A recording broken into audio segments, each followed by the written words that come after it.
Hello and welcome to Walk the Talk Show. I'm honored to be here with President Chuck Leaf of Naropa University in Boulder, Colorado, and we're going to go over 5 unique aspects that would describe the university you wish you went to or that you might want to go to. So Naropa is a very unique institution. Yes. Even calling it an institution feels sort of funny. Yeah, it's all right, but yeah, yes. It is a real university, but at the same time it's a real community. Right. So the first aspect maybe is this very unique history, if you could touch on that. Yeah, so Naropa was founded in 1974. It was really the vision of this very influential Tibetan Buddhist teacher, Tribhuvan Trungpa Rinpoche, who himself brought together a very deep training in contemplative practice, Buddhism, Buddhist arts and sciences, and so on, with a very significant training that he got at Oxford University after he left Tibet and Western education, came together with the notion that the world could use a university that brought together the wisdom, for shorthand purposes, wisdom of the East and the sort of knowledge and academic-based learning of the West in a single institution, and that could be a very powerful opportunity for learning. And in terms of that history, it has a lot of that sort of Buddhist inspiration, but it's not Buddhist. Is that correct? It is not Buddhist. Most of our students would not self-identify as Buddhist. Right. Certainly most of our faculty and staff the same. But at the same time, we're very proud of our Buddhist heritage, and that kind of flows throughout the university. But it's definitely welcoming to people of all faith traditions or no faith tradition either. Wonderful. So you have a underlying ethos or philosophy called contemplative education. What is that?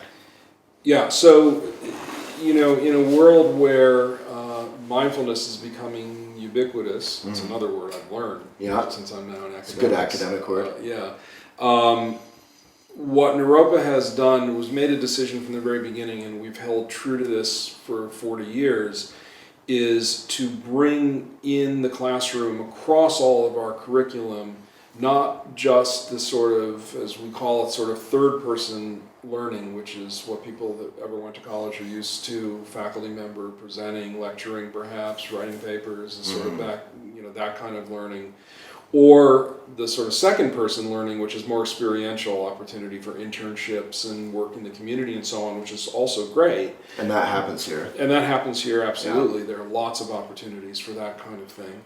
But adding to that, a commitment to working on who you are as a human being. We would also call it first-person learning. Basically, getting the tools, whether it's a sort of meditation on the cushion tool, whether it's yoga, whether it's a martial art, whether it's some kind of performance that has a contemplative underpinning, but basically approaching the study at Naropa in this most comprehensive way, which includes learning who you are as an individual, understanding your inspirations, your weaknesses, your strengths, understanding the sort of temporary nature of all of those qualities, and from that really being able to leave here as a much more effective actor in the bigger world. So to put it in layman's terms, perhaps it's educating the whole individual, not just giving me knowledge or a mentorship, but sort of growing up on some level. Yeah, I mean, it is educating the whole individual, and I acknowledge that by saying that, I would expect anybody hearing that to feel like they need to do some more work to understand what that means, so that it's not just a slogan. Right. But from my point of view, and I get pressured all the time to come up with this sort of elevator pitch about contemplative education, I actually don't have a problem in the fact that somebody actually has to be asked to do a little bit of work to help figure it out. We need to articulate it, but I don't care that it's not done in 4 or 5 words. It's a journey, not a PR slogan. Exactly, it has to be. Number 3, community. What's unique about, it's a relatively small community here. Yes, we have about 1,100 students. We've got some growth plans, but it won't be, certainly looking at still remaining a small community. that's a wonderful, I would say almost a luxury in a situation where you have average class size of 9 or so to a faculty member. Wow. So, some people watching no doubt went to the 800 student lectures and so Yeah. on. It must be harder to fall asleep and stuff in a classroom with 9. I went to these huge lecture halls at Boston University. I recall falling asleep in Yeah. small classes, but in any case, You're advanced. But in any case, that's an incredible opportunity. So the connection, and we have quite amazing faculty. The opportunity to connect with faculty, obviously, when you're in a small class, is much greater, and that's a really powerful thing for to be able to offer students. So that's in the classroom, and then beyond that, we're a small community, but we're within this incredibly rich, broader Boulder community. And so from a geographic perspective, if you're going to go to college someplace, Boulder is not a bad place to be. Right. The Boulder-Denver area is so rich in terms of its cultural offerings and obviously, the natural environment that, it's not lost on us that we're in a really special place. Yeah. For those who don't know, Boulder's on one side is the mountains, the other side is the plains. It's surrounded by farmland, open space. It's named happiest place to live, best place to retire, best educated, tons of awards every year. Yeah. It's a very healthy place to be. It's incredible, but our job is then also to remind people that Boulder is a place in the world, and it's a place in a much bigger world that's got a lot of issues. And so we're trying to train graduates, some of whom will stay here and do their work from here, and many of whom will go out and do work in the bigger world, and that's also important. To reach beyond the choir, outside of the bubble. Oh, absolutely. Yeah. Yeah. So number 4, Yes. you're doing this unique, creative, fulfilling education. Can you get a meaningful job out of that? In a word, yes. All right, number 5. No, I'm kidding. And we do a lot of surveying of alumni because we have to now. That's part of the requirements from the government and so on. But the vast percentage of our graduates within 6 months of leaving here are either, as they define it, working in a meaningful occupation or in graduate school in the case of undergraduates who are leaving. But it's the vast majority. Our graduate programs are very geared to people who have a career track, and so people that graduate from our largest graduate school, School of Psychology, are finding jobs either institutional, in hospitals, VAs, prisons, nonprofits, or have their private practices, whatever they're doing, but they're very much finding opportunities to express what they've learned here. Same holds true with environmental leadership or education, even writing poetics, which is not necessarily the most career-driven path. We have writing and poetics graduates that are running arts programs, that are teaching in elementary and high schools, doing a whole variety of things that are very meaningful to them, and doing it also internationally. So we have a lot of, we're small in the sense we don't have that many alumni after 40 years, but our alumni are all around the world doing really powerful work.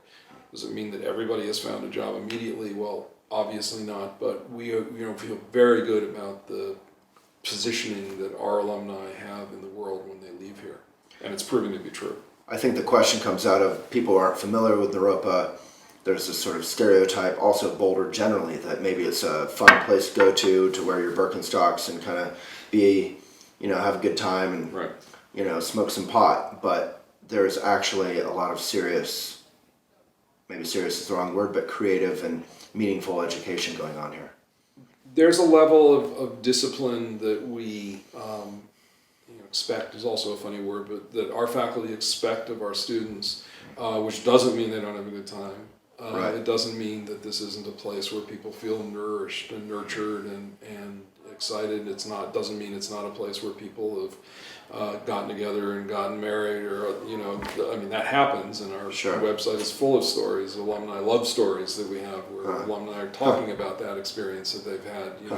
But it's very important to us that we this is an investment of a lot of time on the part of students, money on the part of either students or their families, and we treat that very seriously. And this can't be a casual stopover or sort of break between high school and life. It's got to be a place where people are actually developing as human beings in real ways. in terms of that kind of wild yet focused energy that you had Right. 40 years ago, where do you see that going forward? I think Naropa is and needs to remain a place where we really are a chosen destination for our students. We have a lot of students who transfer here having had experience at other perfectly good schools, but that just weren't a fit for them as individuals in terms of where they saw their life unfolding. And the students that transfer here really stay here. They graduate from here and then they go out from here holding their Naropa credential is something that's very important. That's not going to change for us. Our sense is, I came from an unconventional path. I didn't come through academic administration. My whole professional career was community development, economic development, and low-income housing, and those sorts of things.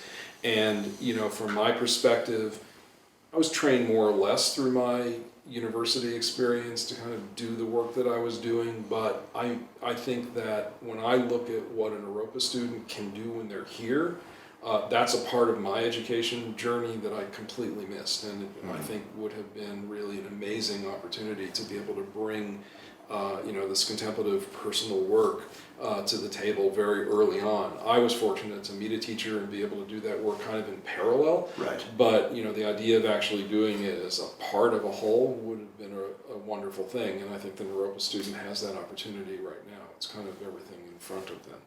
Wonderful. Thank you, President Leaf. Thank you. Appreciate it.